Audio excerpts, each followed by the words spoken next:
أعوذ بالله السميع العليم من الشيطان الرجيم من حمزه ونفخه ونفسه بسم الله الرحمن الرحيم ربي يسر ولا تعسر وتمم بالخير ربي زدني علما قالوا اتخذ الله ولدا سبحانه هو الغني له ما في السماوات وما في الأرض إن عندكم من سلطان بهذا أتقولون على الله ما لا تعلمون قل إن الذين يفترون على الله الكذب لا يفلحون متاع في الدنيا ثم إلينا مرجعهم ثم نذيقهم العذاب الشديد بما كانوا يكفرون.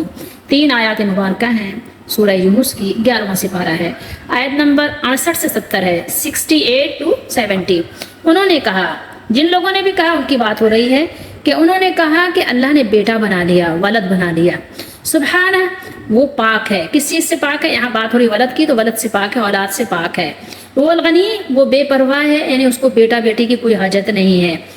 اسی کے لیے ہے جو کچھ آسمانوں میں ہے اور جو کچھ زمین میں ہے، سب کچھ تو اسی کا ہے. اس کو بیٹے کی کیا حاجت ہے؟ بیٹے کی حاجت انسانوں کو ہے. تمہارے پاس اس بات کی کوئی دلیل نہیں، بغیر دلیل کے تم یہ بات کر رہے ہو.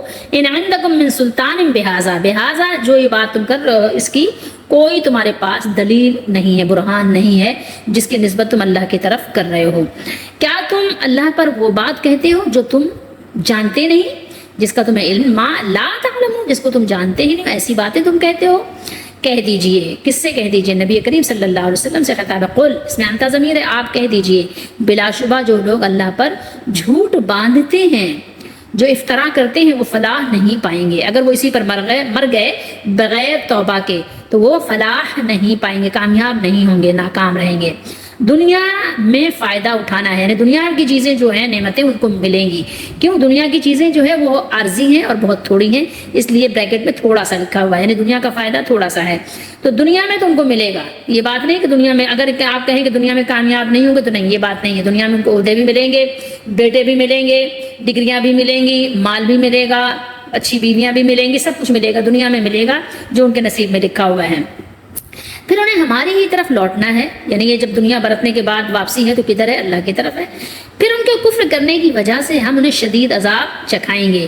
عذاب چکھائیں گے تو عذاب کیا؟ مزہ، یعنی عذاب کا بھی ایک جو یعنی مزہ ہے یا جو ایک تکلیف ہے، تو اس تکلیف کو، عذاب کو، وہ اس کا ذائقہ ان کو نصیب ہوگا. اللہ تعالیٰ ہم سب کو دعا کریں کہ اللہ تعالیٰ ہم سب کو ان لوگوں سے بچائے کہ جن پر اللہ کا عذاب اور غضب ہوگا. ان لوگوں کی باتوں کو اللہ نے کنڈیم کیا. کس کی باتیں ہیں یہاں پر؟ ان لوگوں کی کہ جنہوں نے کہا یا دعویٰ کیا تھا کہ اللہ نے اولاد بنائی ہے، یا آپ کہتے ہیں کہ ان کے غلط عقیدے اور باطل خیال کی تردید کی ہے. مشرکین فرشتوں کو اللہ کی بیٹیاں قرار دیتے تھے، کہتے تھے نا کہ یہ فرشتے اللہ کی بیٹیاں ہیں، اور یہ یعنی سفارش کریں گے، بیٹیاں جیسے باپ سے سفارش کرتی ہیں تو ابا بات کو رد نہیں کرتے، تو اسی طریقے سے یہ فرشتے ہیں، اگر ان سے ہم ان کو سفارشی بنا دیں تو اللہ ان کی بات کو رد نہیں کرے گا. اسی طریقے سے اہل یہود نے عزیر علیہ السلام کو اللہ کا بیٹا کہا، اور نصارہ نے، انہوں نے کرسچنس نے کس کو کہا؟ مسیح عیسیٰ علیہ السلام کو اللہ کا بیٹا قرار دیا تھا. تو اس عقیدے کی بنیاد بھی چونکہ محض ظن و تخمین پر تھی، اس لیے اللہ تعالیٰ نے ان یتبعون الا الظن کے تحت اس کی بھی تردید فرمائی، اس کو بھی رد کر دیا، اور فرمایا کہ وہ ذات اولاد سے پاک ہے، وہ اپنے سوا ہر چیز سے بے نیاز ہے، جبکہ کائنات کی ہر چیز اس کی محتاج ہے. وہ پاک ذات ایسا ہے، وہ ایسا سبحان ہے کہ ہر چیز اس کی محتاج ہے. جو کچھ آسمانوں میں ہے اور جو کچھ زمین میں ہے سب اسی کا ہے. تو اس نے جس کو پیدا فرمایا ہے اس میں سے اس کی اولاد کیسے ہو سکتی ہے؟ جس کو چیز کو آپ خود بنائیں تو وہ آپ کی اولاد کیسے ہو سکتی ہے؟ اولاد دینا تو یہ تو ظاہر ہے اللہ تعالیٰ بندوں کو دیتا ہے اولاد. ہر چیز اس کی مخلوق ہے، ہر چیز کو اس نے پیدا کیا، ہر چیز کا وہ مالک ہے. اور باپ بیٹا کیا ہوتے ہیں؟ بیٹا تو باپ کا وارث ہوتا ہے. بیٹا کس کا وارث ہوتا ہے؟ باپ کا وارث ہوتا ہے. اور اللہ تعالیٰ کا کوئی وارث نہیں ہے، وہ غنی ہے ہر چیز سے، اس کو کسی وارث کی حاجت بھی نہیں ہے. بندوں کو وارث کی حاجت کیوں ہوتی ہے؟ اس کی بات بعد میں کریں گے. زمین و آسمان اور کائنات کی ہر چیز اس کی مملوک ہے، اس کے غلام ہے، اس کے حکم کی پابند ہے. اے لوگوں، جھوٹی باتوں کی نسبت اللہ کی طرف کرنے والوں، افطرا پردازو، تمہارے پاس اس کی کوئی دلیل نہیں ہے. یعنی یہ جو تم کذب و بہتان سے کام لیتے ہوئے کہہ رہے ہو کہ اللہ تعالیٰ نے بیٹا بنا لیا ہے، تمہارے پاس اس کی کوئی دلیل نہیں ہے کہ تم اپنے دلیل سے بات کو ثابت کر سکو. محض ظن و تخمین والی باتیں ہیں. تو تھوڑی دیر کے لیے سوچو تو صحیح اور بتاؤ تو صحیح، کیا تم اللہ کی نسبت ایسی بات کہتے ہو جو جانتے ہی نہیں؟ یہ ان کی اس بات کی تردید زبردست وعید اور نہایت شدید سرزنش ہے، جیسا کہ فرمایا وقالوا اتخذ الرحمن ولدا لقد جئتم شيئا ادا۔ سورہ مریم میں اللہ نے فرمایا کہ اور کہتے ہیں کہ اللہ نے اولاد بنائی، البتہ تحقیق ایسا کہنے والے یا ایسا کہنے والوں، یہ تو تم ناپسندیدہ اور نازیبا بات اپنی زبان پر لاتے ہو، ایسی بات لاتے ہو کہ آسمان پھٹ جائے اور زمین شق ہو جائے اور پہاڑ دھماکے کے ساتھ گر پڑے۔ سوچئے تھوڑی دیر، کتنی بڑی بات تم اپنی زبان پر لاتے ہو۔ تکاد السماوات یتفطرن منہ وتنشق الارض وتخر الجبال حدا۔ تو تھوڑی دیر کے لیے غور کیجئے کہ اپنے لیے اللہ نے کیا بیان کیا، سبحان ہے وہ، غنی ہے وہ۔ دیکھیے غور کیجئے، تو یہ ان کے شرک کو رد کرنے اور صرف اکیلے اللہ کے غنی ہونے کی دلیل ہے۔ اللہ کے علاوہ کوئی غنی نہیں ہے، اللہ کے علاوہ کوئی ایسا نہیں ہے جو بیمار نہ ہو، اللہ کے علاوہ کوئی ایسا نہیں ہے جسے کھانے کی حاجت نہ ہو، اللہ کے علاوہ کوئی ایسا نہیں ہے جس کو نیند نہ آتی ہو۔ یہ صرف اور صرف غنی ہونا، سبحان ہونا، یہ صرف اور صرف اللہ کی شان ہے۔ افسوس کی بات ہے آج ہمارے بچے یہ بات جانتے ہی نہیں ہیں، اللہ کی تعریف ہو وہ چپ ہو جاتے ہیں، اب جب بزرگوں کی باتیں ہوں، اللہ کے بندوں کی باتیں ہوں، وہ خوش ہو جاتے ہیں۔ اللہ تعالیٰ ہم سب کو سمجھنے کی توفیق دے، یہ صرف اللہ کی شان ہے کہ وہ سبحان ہے، وہ غنی ہے۔ تو یہاں پر اللہ تعالیٰ نے بتایا کہ ایک اکیلا اللہ ایسا ہے جو غنی ہے اور اس کے علاوہ کوئی غنی نہیں ہے۔ مطلب یہ ہے کہ اللہ کسی کا محتاج نہیں کہ اسے بیٹے یا بیٹی کی ضرورت ہو، وہ ہمیشہ سے ہے اور ہمیشہ رہے گا۔ آسمان و زمین کی ہر چیز اس کی ملکیت ہے، جبکہ بیٹا آپ جانتے ہیں ملکیت نہیں بلکہ جانشین ہوتا ہے، بیٹا وارث ہوتا ہے، بیٹے کو وراثت ملتی ہے، بیٹا باپ کے قائم مقام ہوتا ہے، ٹھیک ہے۔ پھر اولاد کا حاصل کرنا کیا ہے، آپ کو پتہ ہے کہ جب انسان نکاح کرتا ہے، شہوت اور لذت کو چاہتا ہے، جو دونوں چیزیں بیوی کا محتاج بناتی ہیں، اور جب اللہ تعالیٰ غنی ہے تو اللہ تعالیٰ کو بیوی کی تو حاجت ہی نہیں ہے، اللہ کسی کا محتاج نہیں ہے، اللہ کو بیوی نہیں چاہیے، اللہ تعالیٰ کو کوئی عورت نہیں چاہیے، نعوذ باللہ۔ اللہ تعالیٰ نے خود ان کو پیدا کیا ہے، وہ ان سب چیزوں سے سبحان ہے، پاک ہے، وہ اکیلی ذات ہی تو غنی اور ہر ایک سے بے پرواہ ہے۔ وہ الغنیوں میں ہوا کے بعد الغنیوں پر الف لام کا معنی ہی یہ ہے کہ اس کے سوا کوئی غنی کوئی بے پرواہ ہے ہی نہیں، not a single one، کوئی ایک بھی نہیں ہے، سب محتاج ہیں۔ اولاد وہی حاصل کرتا ہے جو فانی ہو، جس کو پتا ہو کہ میں مر جاؤں گا، میرا مال کس کو ملے گا، اس کو فکر ہوتی ہے میرا وارث کون بنے گا۔ اور اللہ کو اس بات کی فکر نہیں ہے، اللہ کو موت نہیں ہے، وہ مارتا اور جلاتا ہے۔ تو اولاد کی حاجت انسانوں کے لیے ہے تاکہ اس کے فنا ہونے کے بعد اولاد اس کی قائم مقام ہو جائے۔ اللہ تعالیٰ کی ذات ازلی ہے، ابدی ہے، شہوت و لذت اور فقر و احتیاج سے پاک اور بالا ہے، لہٰذا اس کی طرف اولاد کی نسبت سرے سے محال ہے، محال۔ آپ اس کو آگے بھی ہم پڑھیں گے اور صورتوں میں، سورہ بنی اسرائیل ہے، سورہ کہف ہے، سورہ مریم ہے، بہت ساری صورتیں ہیں جن میں اللہ تعالیٰ نے وضاحت بیان کی۔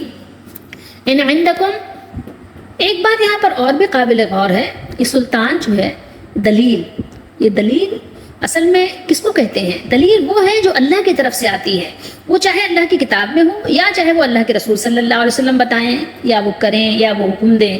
اچھا، اللہ کے رسول صلی اللہ علیہ وسلم کے سارے کام امت کے لیے نہیں ہوتے، کچھ کام ان کے لیے خاصیت ان کے ہوتے ہیں، خصوصیت ہوتے ہیں، وہ امت نہیں کر سکتی، یہ بھی یاد رہے ذہن میں۔ اللہ کے نبی صلی اللہ علیہ وسلم کچھ کام، زیادہ نہیں، کچھ کام اللہ کے نبی کی خاصیت ہیں، وہ عوام الناس کے لیے نہیں ہوتے۔ جیسے نماز میں نبی صلی اللہ علیہ وسلم بلائیں تو کیا کرنا چاہیے؟ حکم تھا کہ آپ چلے جائیں، نماز توڑ دیں، چلے جائیں نبی کے پاس۔ لیکن کیا نبی علیہ السلام کے بعد صحابہ نے یہ عمل کیا کہ ابو بکر صدیق رضی اللہ تعالیٰ عنہ کے لیے بھی یہ حکم تھا کہ حضرت ابو بکر صدیق رضی اللہ تعالیٰ عنہ کسی کو نماز میں بلائیں تو وہ نماز چھوڑ کے چلا جائے، توڑ کے نہیں۔ تو کچھ ایسی خصوصیات ہیں جو نبی کے لیے خاص ہیں، اور اس کو آپ رکھ کے قیاس کر کے امتیوں کو نہیں کہہ سکتے کہ ہاں یہ مولانا صاحب پیر صاحب کے لیے بھی ہے، ٹھیک ہے۔ تو دلیل وہ نہیں ہوتی جو عوام الناس کریں یا علماء کریں، ٹھیک ہے۔ دلیل وہ ہوتی جو قرآن میں ہو، اور وہ بھی قرآن میں بھی، یہ بھی دیکھیں قرآن میں کچھ باتیں ایسی ہیں جو اس کو آپ دلیل نہیں بنا سکتے۔ اب ظاہر ہے اتنی ڈیٹیل میں یہاں نہیں بتاؤں گی آپ کو، لیکن کچھ چیزیں ایسی ہیں جو کچھ انبیاء کے خصوصیات بیان کی گئی ہیں، کچھ واقعات بیان کیے گئے ہیں جو پچھلی امتوں کے تھے، ان کے لیے تھے، وہ بعد میں کیا ہوا، ان کو منسوخ کر دیا گیا۔ تو اب اس امت کے لوگ کہیں اس کو دلیل بنا لیں تو کیسے دلیل بنائیں گے؟ قرآن میں وہ چیزیں دلیل ہیں جس کو نبی کریم صلی اللہ تعالیٰ علیہ وسلم نے دلیل بنایا، دلیل اس کو قائم رکھا، پھر صحابہ کرام رضی اللہ تعالیٰ عنہ نے اس کو اسی طریقے سے سمجھا۔ اسی طریقے سے جو نبی کریم صلی اللہ تعالیٰ علیہ وسلم کا حکم ہے، جو آپ کا عمل ہے، جو صحابہ کا عمل ہے، وہ ہمارے لیے دلیل ہے، کیونکہ صحابہ بھی اپنی طرف سے کوئی کام نہیں کرتے، اور صحابہ رضی اللہ تعالیٰ عنہ کو قرآن نے رضی اللہ تعالیٰ عنہ کی ڈگری دی ہے، تو اس لیے صحابہ کرام کا عمل بھی ہمارے لیے دلیل ہے، ٹھیک ہے۔ جو اگر ان کوئی خاص بات نہیں ہے تو جیسے کہ خلفائے راشدین نے کچھ کام کیے تو ظاہر ہے کہ ان کے لیے تو اللہ کے نبی صلی اللہ علیہ وسلم نے ڈگری دی تھی کہ جو میں کروں اور میرے صحابہ کریں، تو اب ان کے لیے بھی وہ بھی آپ اپنے لیے دلیل نہیں بنا سکتے، صحابہ نے ایک کام کیا تھا تو میں بھی بدعتیں ایجاد کرنے لگوں، تو یہ چیزیں سمجھنے کی ہیں۔ تو دلیل اصل میں یہ نہیں کہتے کہ کسی مولانا کو آپ نے بات بتا سن لیا کہ مولانا نے بتائی ہے کہ یا مولانا کو کرتے ہوئے دیکھا ہے تو آپ نے کہا کہ دلیل مل گئی ہمیں، یا کسی بات کو آپ نے نا اس سے قیاس نکالنے لگ گئے کہ یہ ہمیں دلیل مل گئی، وہ دلیل نہیں ہوتی، اصل میں دلیل ہوتی ہے جو اللہ کی طرف سے آتی ہے، تو اللہ تعالیٰ کی طرف سے جب آتی ہے تو نبی علیہ السلام کے ذریعے سے آتی ہے، یا اپنے اللہ تعالیٰ نبی پہ جو کتاب بھیجتے ہیں اس کے ذریعے سے آتی ہے، اور پھر نبی علیہ السلام کے ساتھ جو لوگ رہ رہے ہوتے ہیں، جن کو ہم اپنے نبی محمد رسول اللہ صلی اللہ علیہ وسلم جانشین کو صحابہ کہتے ہیں، تو وہ انہوں نے جس طرح سمجھا ہے وہ ہمارے لیے دلیل ہے۔ سمجھ رہے ہیں بات کو؟ اپنی طرف سے نہیں کہ جناب ہم اپنے گھر سے دلیلیں بنانے لگ گئے اور ثابت کرنے لگے، یہ دیکھیں یہ دیکھیں یہ مل گیا یہ مل گیا، نہیں، ایسا نہیں ہے۔ تو یہاں پر اللہ تعالیٰ نے فرمایا ان عندکم من سلطان بہذا، ان کے عقیدے کو دلیل سے رد کرنے کے بعد مزید رد اور انکار کے لیے فرمایا کہ ان کے پاس اس کی کوئی قطعاً دلیل نہیں ہے۔ اب اس سے آپ کو پتہ چل گیا، میں نے بتا دیا آپ کو نا کہ ہر وہ بات جس کے ساتھ اس کی دلیل نہ ہو، دلیل میں نے بتایا نا کہ کس کو کہتے ہیں، اصل میں دلیل جو گھر سے بنا کے لاتے ہیں وہ دلیل نہیں ہے، دلیل آپ جان گئے، تو جس کی دلیل نہ ہو، کوئی ایسی بس میں اپنے قیاس سے کوئی بات کر رہا ہو، یا کوئی بس اپنی طرف سے ثابت کرنے لگ جائے کہ اس سے یہ قیاس ہوا تو اس سے یہ بات ثابت ہو گئی، تو وہ باتیں جس کی دلیل نہ ہو وہ توجہ کے قابل نہیں ہوتی، وہ باتیں ایسی بھی نہیں ہوتی کہ ان کو سنا جائے، وہ باتیں ایسی بھی نہیں ہوتی کہ ان کا جواب دیا جائے۔ سمجھ رہے ہیں بات کو؟ تو یہ بات ہے کہ ان کے پاس تو کوئی دلیل ہی نہیں ہے، بس کہہ رہے ہیں وہی وہ جو قیاس کے گھوڑے دوڑا رہے ہیں، الا الظن وانهم لا يخرصون، اتقولون کیا یہ نہایت مبالغے کے ساتھ ان کے گمان کی تردید ہے، یعنی تم وہ بات کہتے ہو جس کا تمہیں کوئی علم نہیں، کیا تم سب سے عظیم اور ہر چیز کی مالک ہستی اللہ تعالیٰ پر وہ بات کہتے ہو جس کی نہ تمہارے پاس کوئی دلیل ہے اور نہ کوئی علم، محض جہل، بس قیاس۔ دین کے تمام کاموں کے متعلق اسلام نے، قرآن نے دلیل مانگی ہے، بار بار قرآن نے بیان کیا، قل ہاتوا برہانکم ان کنتم صادقین، آپ ان سے کہہ دیجئے کہ لے آؤ، ہاتوا برہانکم، لاؤ اپنی دلیل اگر تم سچے ہو، ان کنتم صادقین، اگر واقعی تم صادق ہو دلیل پیش کرو، اپنے عمل کی دلیل پیش کرو کہ تم جو یہ عمل کر رہے ہو کہاں سے کر رہے ہو، کس نے تم کو بتایا ہے، کس نے سکھایا ہے، کس نے بتایا ہے کہ ثواب ہے، بتاؤ دلیل پیش کرو دلیل۔ اور لازمی بات ہے کہ تمہارے پاس دلیل نہیں ہے تو اس کا مطلب ہے کہ تم جھوٹ باندھ رہے ہو، افطرا ہے، تم اپنی طرف سے جھوٹ گڑھ لیا ہے تم نے، اور جو ہے بس وہ افطرا، کذب، افطرا کے ساتھ اللہ نے کذب کو بیان کر کے یہاں پر یعنی تاکید بیان کر دی، یعنی تاکید، یہ تاکید ہے، یعنی جو لوگ جھوٹ بکتے ہوئے اللہ تعالیٰ پر بہتان باندھتے ہیں وہ تو کسی طور پر بھی کامیاب نہیں ہو سکتے، وہ کامیابی تو ان کو ملے گی نہیں۔ آپ دنیا کی کامیابیوں پہ نہ جائیں، دنیا کی عارضی جو ان کو نعمتیں ملی ہیں اس پر نہ جائیں، اصل میں یہاں حقیقی کامیابی کی بات ہو رہی ہے جو دنیا سے جانے کے بعد ملنے والی ہے، وہ ان کو میسر نہیں ہوگی۔ متاع فی دنیا تو ہے سب کے لیے، وہ تو اللہ تعالیٰ نے رکھا ہے، ورنہ اگر اللہ تعالیٰ وہ چھین لے تو پھر ظاہر ہے دنیا میں پھر کوئی کافر رہے گا ہی نہیں، ہے نا۔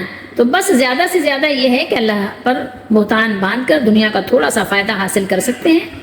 اب یہاں پر تنوین بھی ہے، آپ دیکھ رہے ہیں نا، متاع عین دو پیش ان، تو یہ فائدہ جو ہے بہت تھوڑا سا ہے، تو یہ جو ہے تنوین تقلیل کے لیے ہے، تو اس لیے آپ بریکٹ میں دیکھ سکتے ہیں تھوڑا سا فائدہ، بہت تھوڑا سا فائدہ ہے ان کا۔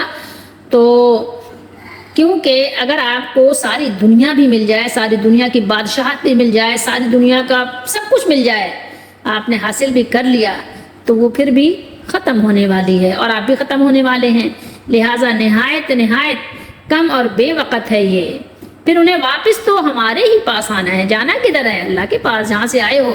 الینا پہلے لانے سے حسر پیدا ہوا، جس کا مطلب یہ ہے کہ کہیں اور نہیں جا سکتے، پھر ہم انہیں ان کی کفریات کی بہت سخت سزا چکھائیں گے۔ کیا فرمایا؟ الینا مرجعہم، اللہ تعالیٰ نے فرمایا کہ یہ دنیا اور آخرت میں کبھی بھی کامیاب نہیں ہو سکیں گے. دنیا میں بھی ان کی بے سکونیاں آپ ان کے پاس جا کر بیٹھ کر دیکھیں تو آپ کو معلوم ہوگا. دنیا میں اللہ تعالیٰ جب انہیں مہلت دے گا تو انہیں تھوڑے عرصے کے لیے دنیا کے ساز و سامان بھی ظاہر دے گا، نوازے گا، لیکن سکون نام کی چیز ان کے پاس بہت ہی مختصر ہوتی ہے اور اکثر تو نہیں ہوتی ہے. پھر ہم انہیں عذاب شدید کی طرف مجبور کر کے لے جائیں گے. ٹھیک ہے، یہاں فرمایا لن متاع فی الدنیا، ان کے لیے جو فائدہ ہے دنیا میں ہے اور بہت تھوڑی سی مدت کے لیے ہے، زیادہ وقت کے لیے نہیں ہے. یہاں پر اللہ تعالیٰ نے اولاد سے پاک ہونے کی یہاں 2 دلیلیں بیان فرمائی ہیں. جو ان کی باتیں تھیں ان کی باتوں کو رد کیا اور 2 دلیلیں پیش فرمائی. پہلی دلیل یہ ہے کہ وہ غنی ہے، یعنی وہ کسی کا محتاج نہیں، اور کائنات کا ذرہ ذرہ اپنے وجود، اپنے نشو و نما اور اپنی بقا میں اللہ کا محتاج ہے. اولاد کی ضرورت تو اس لیے محسوس کی جاتی ہے کہ انسان خود کمزور ہے، وہ چاہتا ہے کہ اس کی اولاد ہو تاکہ وہ طاقتور ہو جائے. ٹھیک ہے، تو اللہ تعالیٰ تو خود ہر چیز سے بے نیاز اور ہر چیز پر قادر بھی ہے، ہر چیز کا مالک بھی ہے، ساری چیزیں اسی کی ہیں. اولاد کی ضرورت کس کو ہوتی ہے؟ اولاد کی ضرورت تو اس کے لیے ہے، اس لیے محسوس کی جاتی ہے کہ انسان کمزور ہے، وہ خود اپنی ذات میں کمزور ہے اور بہت کمزور ہے، تو وہ چاہتا ہے کہ اس کی اولاد ہو تاکہ وہ طاقتور ہو جائے، مضبوط ہو جائے. اور اگر اس سے یعنی کسی سے کوئی معاملہ ہو، دشمنی ہو، تو دشمنوں کو اپنی اولاد کے ساتھ مل کر مغلوب کر سکے. اگر وہ فقیر اور کنگال ہے تو چاہتا ہے کہ اس کی اولاد ہو جو پھر محنت مزدوری میں، کمائی میں، کسب کر کے رزق میں اس کی معاون ثابت ہو، اس کی مددگار ثابت ہو. یا انسان جب سوچتا ہے کہ ایک نہ ایک دن اسے یہاں سے رخصت ہو جانا ہے، مر جانا ہے، رخصت سفر باندھنا ہے، تو اس کے دل میں اولاد کی خواہش پیدا ہوتی ہے کہ جو مرنے کے بعد اس کے نام کو اور اس کی یاد کو زندہ رکھ سکے، تازہ رکھ سکے. اور وہ اللہ، وہ ذات ہر قسم کے احتیاج اور ضرورت سے پاک ہے، اس کو اولاد کی خواہش آخر کیوں ہو؟ دوسری دلیل لہو ما فی السماوات و ما فی الارض سے دی ہے کہ جب عالم ہست بود کی ہر چھوٹی بڑی چیز اس کی پیدا کرتا ہے اور اس کی مملوک ہے تو وہ اس کی اولاد کیسے بن سکتی ہے؟ اچھا، ایک چیز اور بھی یہاں قابل غور ہے کہ اگر آپ سوچیں کہ اللہ کا بیٹا نعوذ باللہ یا بیٹی، تو ظاہر ہے پھر بیٹے ہی بھی بس تو نہیں ہوگا نا، پھر ایک ہی بیٹا بھی نہیں ہوگا، ایک ہی بیٹی بھی نہیں ہوگا. پھر ظاہر ہے انسان تو کئی بیٹے چاہتا ہے، انسان تو بہت سارے بیٹوں سے خوش ہوتا ہے نا، ایک بیٹے کے بعد دوسرے بیٹے کی بھی خواہش ہوتی ہے.